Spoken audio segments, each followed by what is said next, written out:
இரண்டாவது நாட வேண்டும், விரும்ப வேண்டும். எதை விரும்ப வேண்டும்? ஏன்னா ஐஸ்வர்யம், கன, மகிமை எல்லாம் அவருடைய, எல்லாத்தையும் அவர் கொடுக்கிறார். ஆனா எதை நாட வேண்டும், எதை விரும்ப வேண்டும்? வசனம் சொல்லுகிறது, ஆவிக்குரிய வரங்களை நாடுங்கள். நான் எந்த விதத்துல என்னை உருவாக்கின கடவுளுக்காக நான் பயன்பட முடியும், நான் எந்தெந்த விதங்களிலே ஆண்டவராகிய இயேசு கிறிஸ்துவின் நாமத்தை மகிமைப்படுத்த முடியும் என்று சொல்லி அந்த காரியங்களை விரும்புகிறவர்களாக இருக்க வேண்டும். ஜெபிக்க விரும்புங்க, வேதத்தை நல்லா வாசிக்க விரும்புங்க, சுவிசேஷத்தை சொல்ல விரும்புங்க, அநேகருக்காக திறப்பில் நின்று ஜெபிக்க போராட விரும்புங்க. இந்த மாதிரி நல்ல ஆவிக்குரிய காரியங்களை விரும்பும் பொழுது இந்த பாவ சுபாவத்திலிருந்து நாம மாற முடியும். ஏன்னா ஒன்ன மறக்கணும்னா இன்னொன்னு செய்யணும்.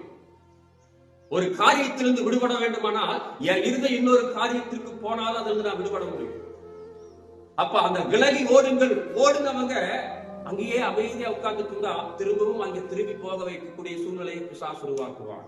ஆகவே ஓடி வந்த நீங்களும் நானும் எப்படி கடவுளை பிரியப்படுத்தலாம் என்பதை விரும்புகிறவர்களாக, நாடுகிறவர்களாக இருக்கும்.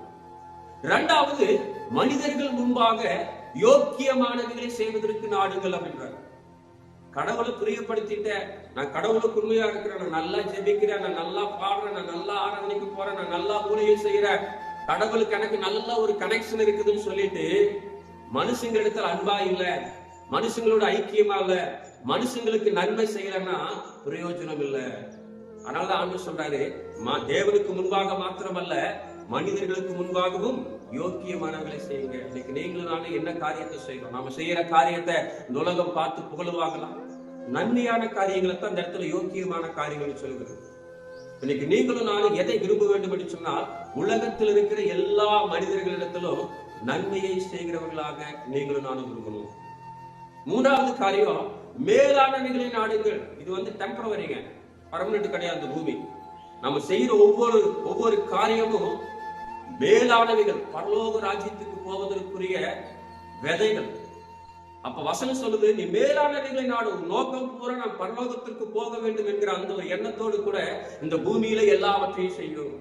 எனக்கு பிரியமான விரும்புகிறது மாத்திரமல்ல, மனுஷங்களுக்கு நன்மை செய்யணும்னு சொல்லி விரும்புகிறது மாத்திரமல்ல, உன்னுடைய விருப்பமே என்ன இருக்கும்னா பரலோகத்திற்கு போக வேண்டும். நான் இந்த காரியத்தை செஞ்சா பரலோகத்துக்கு என்னால போவது தடைப்பட்டு விடுமோ, இல்ல நான் இந்த காரியத்தை செய்யாம விட்டுட்டா என்னால அங்க போக முடியாதோ என்கிற எண்ணம், நோக்கம் முழுவதும் மேலானவைகளை, பரலோகத்திற்கு போவதற்கு ஏதுவானவைகளை நாடுகிறவர்களாக இருங்கள் சொல்லி வாசனம் சொல்லுகிறது. கடைசியாக போராடு. வாழ்க்கையே ஒரு போராட்டம் தாங்க. போராட்டம் இல்லாம எங்கேயுமே முடியாது. நம்முடைய வாழ்க்கை அதே மாதிரி தான், போராடணும். ஏன்னா எல்லா இடத்திலும் பிசாசு கட்சிக்கிற சிங்கத்தை போல நம்மளை எப்படி விழத்தள்ளலாம் என்று சொல்லி யோசித்துக் கொண்டிருக்கிறார்.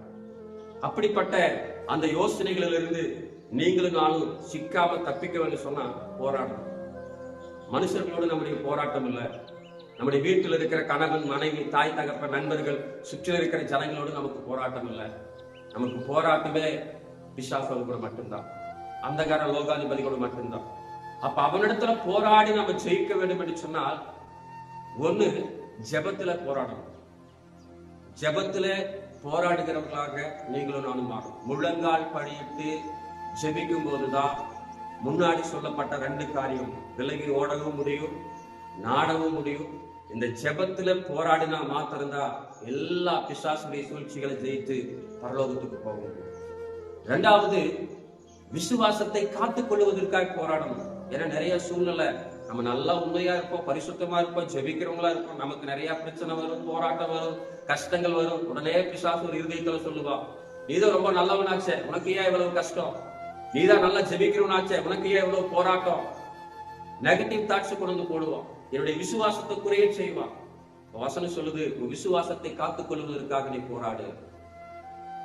நம்முடைய போராட்டம் அடுத்ததுன்னா, எந்த சூழ்நிலை வந்தாலும் கடவுள் என்னை கைவிட மாட்டார். இயேசு கிறிஸ்து என்னோடு கூட இருக்கிறார். உலகத்தின் முடிவு பரியந்த நாம் கூட இருக்கிறேன்னு வாக்கு கொடுத்திருக்கிறார். அவர் வாக்கு மாறாதவர் என்கிற விசுவாசத்துல பெருகும்படி போராடணும். எல்லாவற்றுக்கும் மேலாக கடைசியா அழிவில்லாத கிரீடத்தை பெறுவதற்காக நீங்கள் தான் போராடணும். ஏன்னா பவுல் அழகா சொல்றாரு, நான் என் ஓட்டத்தை முடிச்சுட்டேன், என் விசுவாசத்தை காத்துக்கொண்டேன், எனக்காக ஜீவ கிரீடம் ரெடியா இருக்குது. எனக்கு மாத்திரம் அல்ல, விரும்புகிற யாரும் என்ன போலவே இதே மாதிரி எல்லா விதமான பாவத்துக்கு விலகி ஓடி பரிசுத்தமான காரியத்தை செய்து தேவனுக்காய் வைராக்கியமா இருக்கிற அத்தனை பேருக்கும் அழிவில்லாத கிரீடத்தை கொடுக்கிறதுக்கு கர்த்தர் ஆயத்தமா இருக்கிறார். ஆகவே நீங்களும் நானும் அந்த அழிவில்லாத கிரீடத்தை பெறுவதற்கு போராட வேண்டும். நீ கேட்டுக்கொண்டிருக்கிற அன்பான தேவனுடைய பிள்ளைகளை, இன்னைக்கு நம்ம விலகி ஓடுகிறவர்களா இருக்கிறோமா? விக்கிரகத்திற்கும் வேசித்தனத்திற்கும் பாலியல் இச்சைகளுக்கு விலகி ஓடுகிறோமா?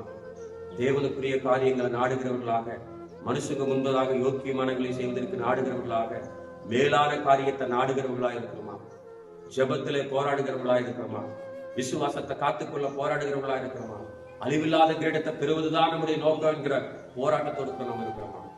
அப்படி இருந்தா நிச்சயமா நீங்கள் நானும் பரலோகத்துக்கு செல்ல முடியும். God bless you.